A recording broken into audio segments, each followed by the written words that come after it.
On this week's edition, we're going to tell you about an environmentally friendly addition to the Brisbane Center in Fredericksburg. All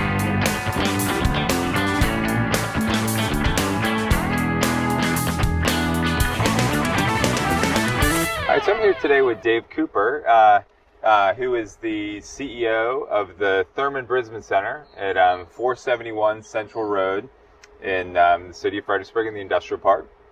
And the Thurman Brisbane Center has recently done some really innovative and exciting additions to its building, and we asked Dave to tell us a little bit about that. Sure. What you hear and see here in the background is a 115 kilowatt solar array that's generating a lot of energy on this beautiful sunny day. And so what it's doing is it's feeding not only the energy needs of the center, it's also feeding some back to the grid. And so we're banking energy that later on this evening, when the sun doesn't shine, we're going to be able to draw from the grid. So it's a combination of generating electricity, sending to the grid, and then receiving some later. This project is really just an amazing project. It came together through an amazing array of partners. And so we're delighted now to receive the benefits from that. As I said the other day, I just about fell out of my chair when I heard that our energy bill for last month was a little over $20, and that was for administrative fees. And what would your typical monthly electrical bill be? It would vary anywhere between $1,400 to over $3,000 a month. Wow. So you're actually feeding electricity back into the grid, and you get a credit for that against future electrical use. That's how it works? We do. It's called banking. And so with our agreement with Dominion Energy, they will bank that energy. So at nighttime, when the sun isn't shining, that we feed back in from the grid. The system it generates DC power.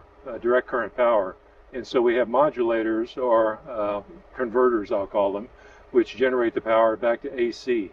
So AC power-wise, we're somewhere in the neighborhood of 85 to 90 kilowatts, but it's generating 115 kilowatts DC. And so what it does, we've got one side of our roof is fully filled up with panels.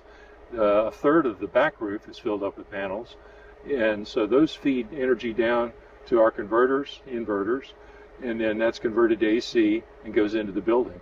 So I hope you can hear this humming, because that just means the system is really working well. Yeah.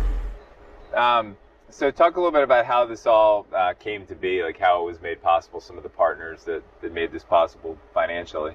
Sure. It started off with Clean and Green Commission, and the chair of the Clean and Green Commission at that time, Robert Courtnidge, and I met and had a discussion about how can we be more energy conscious, more environmentally conscious, and reduce carbon emissions, reduce some of the operating costs of the building, as well as provide opportunities for training folks. So partners started with the Clean and Green Commission.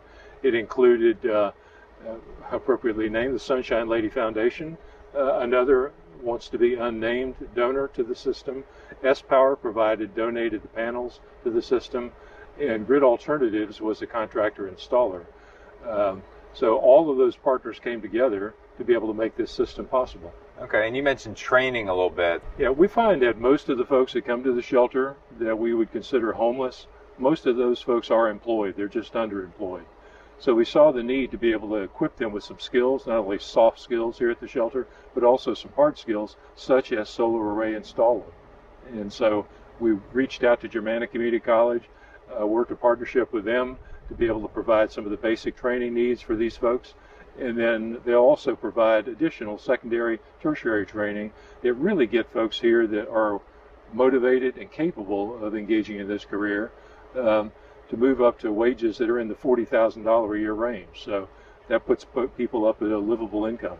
Yeah, with COVID-19 coming, we were right in the middle of the training. We did the classroom portion of the training, started to do the hands-on training portion, and then COVID-19 arrived, and we had to stop all of that activity. So as we regroup from COVID-19, recover and replan, we plan to restart that program. And it's going to provide some opportunity. There are opportunities here in the community with local contractors, with the new ball stadiums, so other opportunities that they can employ folks and maybe learn while they earn.